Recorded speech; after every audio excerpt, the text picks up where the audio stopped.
Hi guys, I hope you're well and welcome to the next vlog. Now in this particular vlog, I want to discuss why you need to stop eating clean to achieve your fat loss goals. And what I mean by that is you need to stop thinking about foods in isolation and start actually looking at the bigger picture. And the bigger picture is ultimately creating a calorie deficit over a chronic period of time. So creating that deficit over the course of the day, the week and month to create the energy deficit needed for fat loss. And if you're just thinking about foods in isolation, so for example thinking that this meal is good, this meal is bad, it just ignores context because you're not actually thinking about how many calories you're consuming within the day to create the energy deficit needed for fat loss. So ultimately you can still be in a position where you're not creating an energy deficit if you're eating quote unquote clean foods, healthy foods throughout the day. If you're in a position where you're not creating a calorie deficit, i.e. you're not burning more calories than you're consuming, you will not lose body fat regardless of how healthy and how clean the meals you're eating are. And that's where, in my opinion, 99% of people go wrong.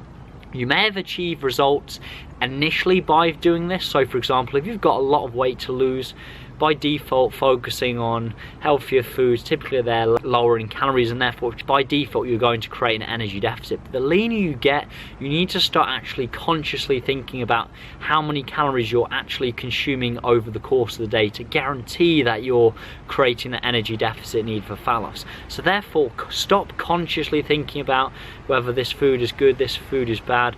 Focus on the actual daily calorie intake, and therefore that's going to allow you to create the energy deficit needed for fat loss. So I've spoken about this many times before.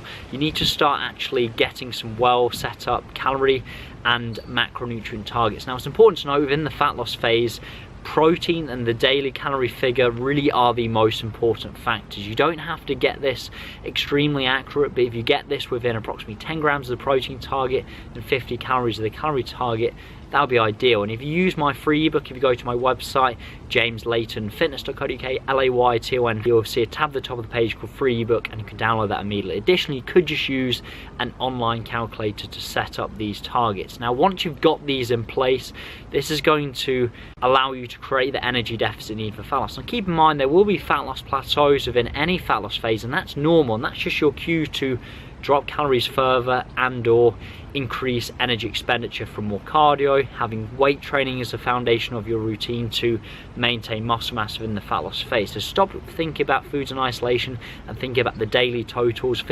Start actually having some well set up protein, carbohydrate, fat and calorie targets.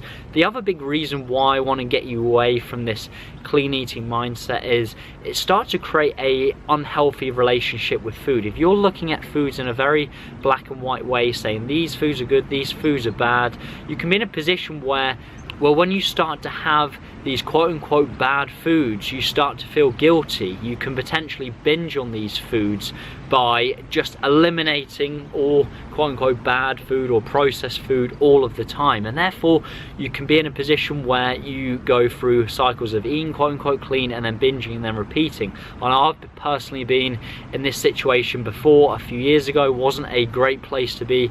One of my friends has actually been in a similar position. I know there's lots of my clients previously before working with me have been in very similar positions, and that's another reason why you need to get away from this mindset. And that's why I preach more of a flexible dieting approach, which essentially allows you to have some processed food in moderation, not to any significant degree, but 10-20% of your calorie intake from processed food, and that allows you to still have a bit of a life, have a social life, go on social occasions and still have some processed food in moderation. Now if it's still within your calorie targets, you're still going to be able to achieve your fat loss goals.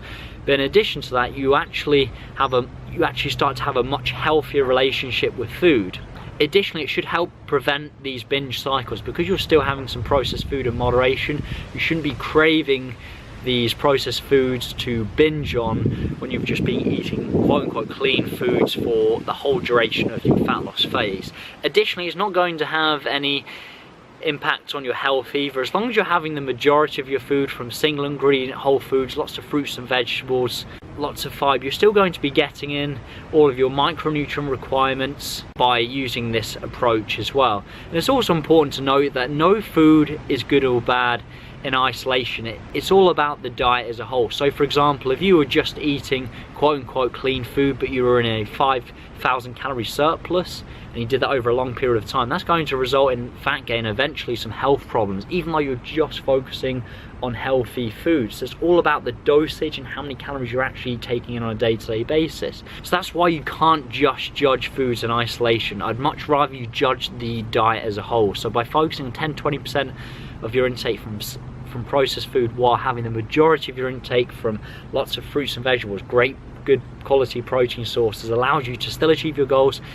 You're still getting all the health benefits from all of these single ingredient foods, but you've got a much better relationship with food as well.